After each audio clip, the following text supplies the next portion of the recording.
Bonjour à tous et à toutes, vous êtes bien sur la chaîne Vision Dynamique avec Valérie Dragzuc et aujourd'hui avec Ludovic Leroux. Bonjour à tous. Coach, conférencier, formateur, la totale. Et on a la grande chance d'avoir ses conseils sur une nouvelle technique qu'il vient d'inventer. Peux-tu nous en parler? D'abord te présenter, puis ensuite nous parler de ta technique. Avec plaisir. Donc je me présente, je m'appelle Ludovic, donc j'ai 41 ans, je vis à Poitiers et Ouais. au départ je viens de la culture sportive. Hein, j'ai fait 15 ans de rugby avec une période à haut niveau, j'ai fait la fac de sport, donc j'ai baigné dans le sport et dans la performance, mais que dans le sport, à l'école je n'étais pas performant. Mais voilà, j'ai quand même cette culture sportive et du coup j'ai commencé à coacher des sportifs en préparation mentale.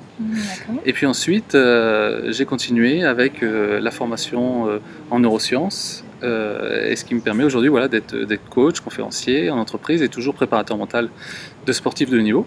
Et suite à ces diverses expériences du sport, de l'entreprise et aussi des entrepreneurs que j'accompagne, en intervenant sur la performance, j'ai pu mettre en évidence trois piliers qui ressortent pour pouvoir être performant. Et ces trois piliers, ça commence par 3 E, donc j'ai appelé cette méthode E-cube. E-cube. Donc ces 3 E, c'est émotion, énergie et estime. D'accord ? Donc pour vous expliquer, estime, l'estime c'est quoi? C'est la valeur qu'on se donne et l'opinion qu'on a de soi. Et moi je prends toujours l'exemple avec quelque chose qui a de la valeur, qui est notamment la notion de l'argent. Donc si on imagine voilà, que l'on vaut 10 € par semaine, hein, c'est-à-dire qu'on a une faible estime de soi, ou qu'on prend quelqu'un qui a l'impression voilà, qui vaut 1000 € par semaine, c'est sûr qu'on ne va pas vivre les mêmes semaines et on ne va pas se faire les mêmes cadeaux. Donc l'estime de soi, c'est ça, hein, c'est quelle valeur je me donne, parce que plus je me donne de la valeur, et plus je vais oser faire des choses, plus je vais me donner des cadeaux. Et le fait d'oser, ça va me rendre aussi plus performant, parce que je vais créer des opportunités, je vais oser rencontrer des gens. Alors que si j'ai une valeur de 10 €, je vais avoir tendance à dire, je me cache et je ne me montre pas. Malheureusement, il n'arrive rien hein, quand on se cache chez soi et qu'on ne fait rien. Je vais faire l'avocat du diable, j'aime bien faire ça. Il y en a qui te diraient oui, mais on peut très bien avoir de la valeur si on ne gagne pas d'argent. Donc qu'est-ce que tu réponds à ça? Alors là, je fais le parallèle avec l'argent pour donner une image, hein. Mais on peut très bien avoir une valeur hein, sans argent, hein. C'est-à-dire que c'est à travers, donc du coup là, c'est le même mot, mais c'est nos valeurs, hein. C'est-à-dire qu'il y a peut-être d'autres choses qui sont importantes, la famille, des choses comme ça qui font que l'argent c'est pas important, mais si je me retrouve avec ma famille, mes amis, c'est ça le plus important pour moi.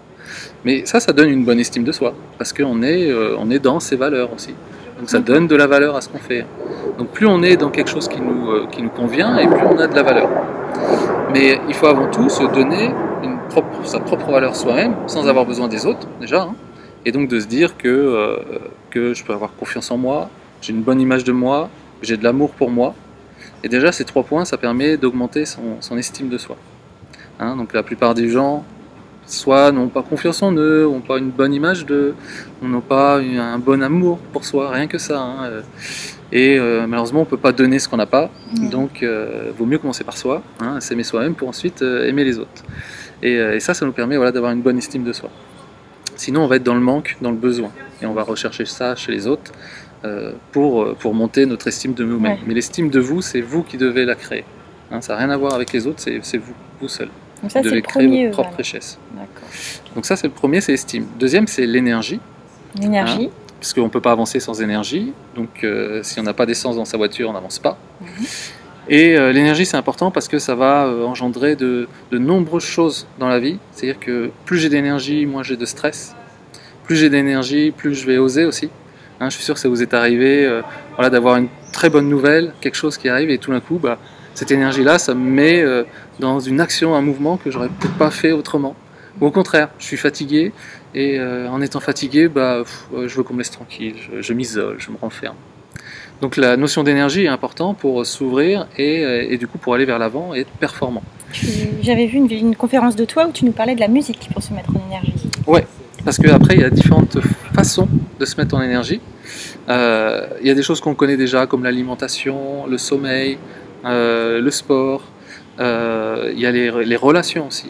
Hein, le fait voilà, d'être en relation avec des gens. Si vous avez un groupe d'amis et que le soir vous ne voulez pas sortir, je suis sûr que ça vous est arrivé aussi. Ouais, non, je suis fatigué. Et puis hop, on sort avec eux et là, on a passé une super soirée. C'est la chanson de Benabar. Oui, voilà, on va se mettre sous les draps. Et il y a aussi du coup les émotions que j'ai mis de côté aussi, mais les émotions, c'est une source d'énergie. Et la musique, ça procure des émotions. Et notamment, moi, le matin, je mets la musique qui va engendrer les émotions que je veux avoir. Si je veux être au calme, tranquille, je vais mettre une musique calme, tranquille, pour me conditionner. Par contre, si j'ai une conférence et que je dois me dynamiser, bah, je vais mettre de la musique qui dynamise. D'ailleurs, si vous allez voir des conférences spectacles qui dynamisent, vous allez voir que dès le départ, c'est de la musique, c'est l'échauffement, comme les sportifs. Et d'ailleurs, vous n'allez pas bien, vous mettez de la musique à fond, vous dansez, vous allez voir que derrière, je vais avoir de l'énergie, ça va me créer de l'énergie, et je vais voir les choses différemment. Oui. D'accord ? Donc ça, c'est l'énergie. Et le troisième, c'est les émotions. Parce que c'est la principale source d'énergie. Ah ouais, je pourrais confondre les deux, moi. L'énergie et l'émotion, je pourrais le confondre, en fait. Alors, l'énergie, moi, j'ai sorti l'émotion de l'énergie parce que c'est le plus important. D'accord ? On a entre 45 000 et 50 000 émotions par jour. Et si on ne choisit pas ces émotions, on va les subir. D'accord ? Donc, obligatoirement, toutes ces émotions-là, 95% sont inconscientes, heureusement. Mais se demander quelles sont les émotions que je vis le plus chaque jour. Et si c'est des émotions qui sont un peu désagréables, un peu négatives, à vous de choisir des émotions au contraire, qui sont positives. Donc pour avoir des émotions positives, je peux retourner là sur des choses qui me donnent de l'énergie.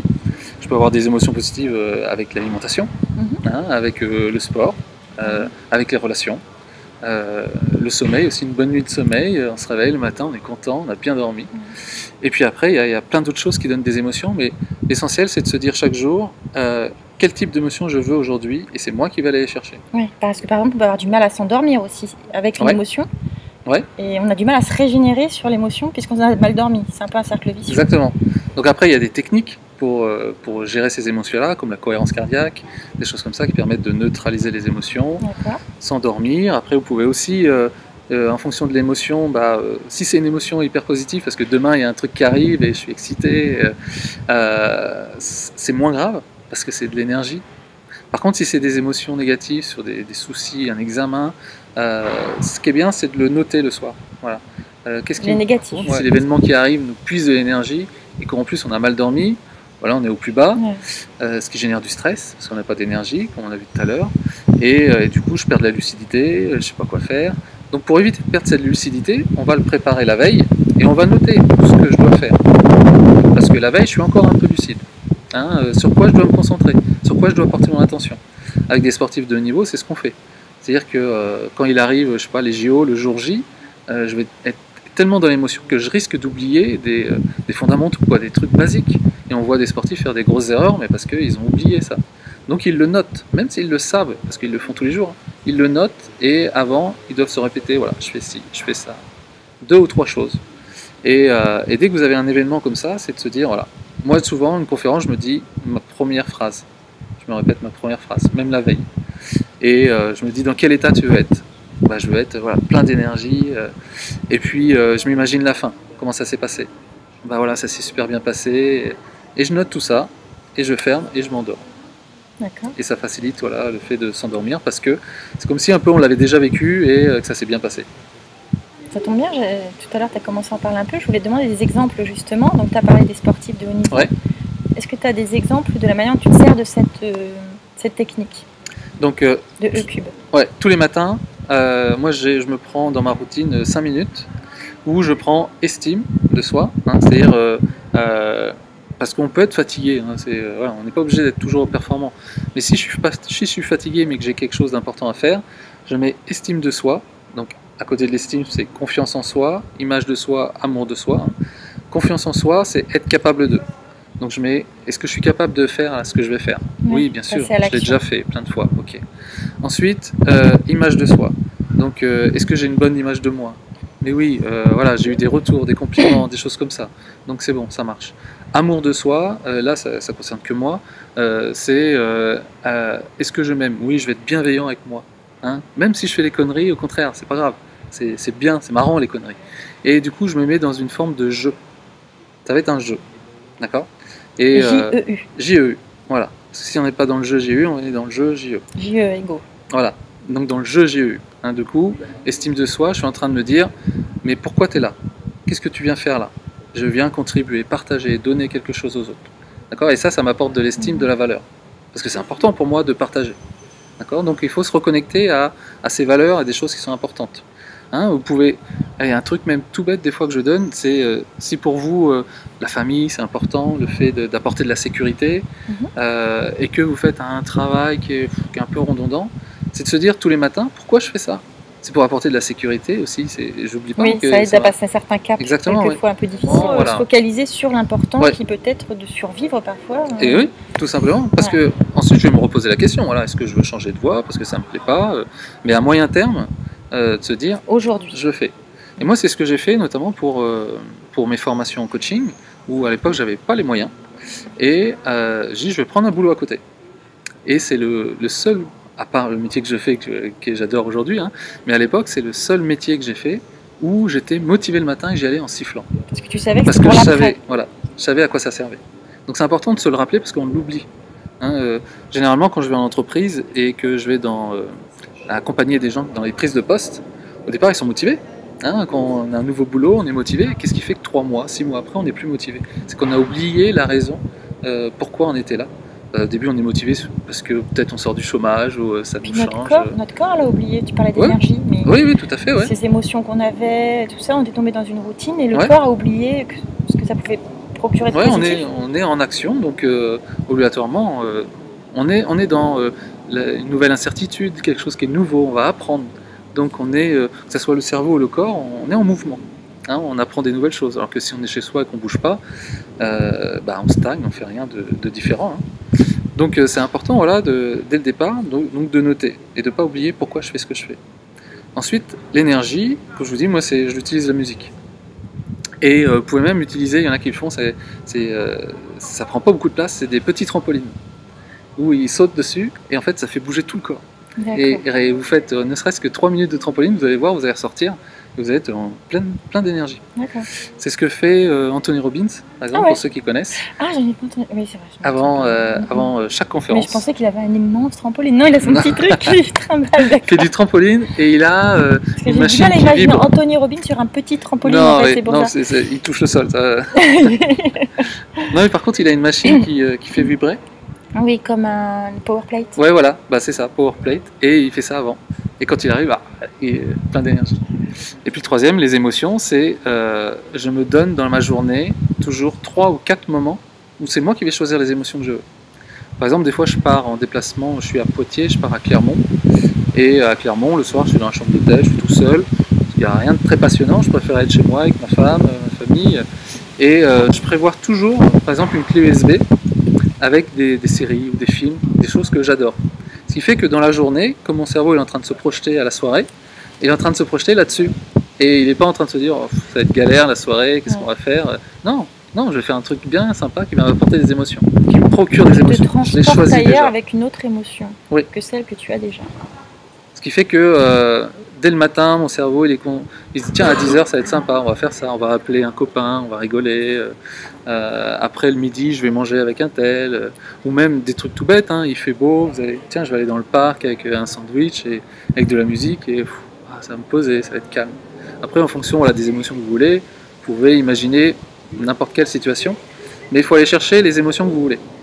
La joie, de la gratitude, du plaisir, peu importe, de l'amour, et aller les chercher. Mais il faut les préparer, parce que des fois on dit on a vécu une journée de merde là aujourd'hui. Ah ouais, mais c'est de votre faute, parce que vous ne l'avez pas préparé. Est-ce que tu as quelque chose à rajouter sur ta méthode? Ça pourrait intéresser qui? Alors ça intéresse tout le monde, je l'intègre aujourd'hui en entreprise. Chaque personne qui veut avoir de la performance, et quand je parle de performance, c'est pas forcément de la performance en termes de résultats, je vais gagner, hein, c'est de la performance, c'est je suis la meilleure version de moi-même. Hein, pour moi c'est ça la performance. Donc ça peut concerner tout le monde à partir du moment où dès le matin on se prépare à élever notre estime, élever notre énergie, élever notre émotion, et dans la journée on veille à voir où est le baromètre. Donc en entreprise ça peut se faire en groupe. Des fois je leur demande de travailler en groupe avec des managers ou individuellement. Les sportifs c'est pareil, ils ont une routine tous les matins qui mettent en place. Comme je vous ai donné, hein, estime, une note, énergie, je me mets en énergie, et émotion, je me prépare les bonnes émotions que je vais avoir. Et c'est surtout voilà, le faire dès le matin, parce que le cerveau il se projette dans la journée, dès le matin, et si on le conditionne, vous allez voir que vous allez vous projeter sur les choses qui sont plutôt positives pour vous, et ça va vous donner tout de suite de l'énergie dès le matin. Donc si j'ai bien compris, le matin tu fais monter l'énergie, et le soir tu évacues les poubelles, quoi. Ouais, le soir, voilà, on fait le bilan, et on fait le vide, et c'est bon.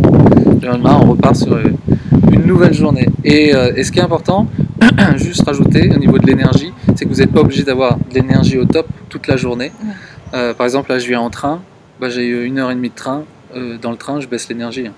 J'ai un conférencier qui dit qu'on a un bouton ici qui fait on-off, et voilà, je me mets en off, et du coup, énergie calme. Mais par contre, si je dois agir, j'avais un rendez-vous après de coaching, et là, à ce moment-là, hop, énergie. Mais ça, j'avais préparé dès le matin. Parce que le danger, ça pourrait être, quand tu parlais d'Anthony Robbins tout à l'heure, il y a des gens qui vont dire, mais moi, je suis pas à cette hauteur-là, je suis pas tout le temps dans l'énergie. C'est ce que je me disais et qui vont se dévaloriser, donc l'estime de soi va rebaisser derrière. C'est ce que je me disais au début, et j'ai dit, je vais pas y arriver, ou alors il faut que je me dope, ou je sais pas. Mais et en fait, non. Après, ils m'ont dit, non, on peut avoir des journées comme ça où voilà, ils sont en séminaire, à fond d'énergie, mais par contre, en dehors, il y a des moments où les Québécois, ils disent, on s'habille en mou. Voilà, je me mets en mou, tranquille, et je fais rien. Et là, je me suis dit, waouh, c'est génial, j'ai le droit aussi de rien faire. Un peu le cycle d'Hudson dans la journée, avec une période un peu où, voilà, où je laisse... tu te mets sous la couette, je mange de la glace, là, tu regardes des séries télé, et tu lâches la pression. À partir du moment où vous l'avez choisi, c'est ça. Hein. Et moi, c'est ce que je vous conseille, c'est dès le matin, de choisir vos pics d'énergie, et des moments où, là... je m'en fous et je laisse aller, et que ce soit à tous les niveaux. Hein. Le but, c'est pas de se dire il faut que je sois performant. Non, il faut des moments où je relâche, mais je l'ai choisi. C'est moi qui l'ai choisi. C'est pas l'environnement c'est trop dur, c'est trop difficile et du coup je le subis. C'est moi qui l'ai choisi. Très déculpabilisant en tout cas, parce que c'est vrai que dans le coaching, des fois, ça pousse un peu. Ouais. Je te remercie de nous déculpabiliser, ça fait du bien. Écoute, je te remercie vraiment beaucoup, Ludovic. Moi, je voulais dire aussi que personnellement, j'ai été coachée et plusieurs personnes de ma formation ont été coachées par Ludovic, et vraiment, j'ai beaucoup apprécié sa méthode. Donc, je vous conseille, si vous avez besoin de performance, de vous rapprocher de Ludovic. Ne m'oubliez pas aussi, si vous avez envie d'être coaché par moi, il n'y a pas de problème, je suis là aussi. Et on mettra nos coordonnées à tous les deux en dessous. Et puis on vous dit peut-être à bientôt pour une autre interview avec Ludo. Et puis abonnez-vous si vous voulez recevoir des interviews avec d'autres coachs, d'autres entrepreneurs. Au revoir. Bye bye.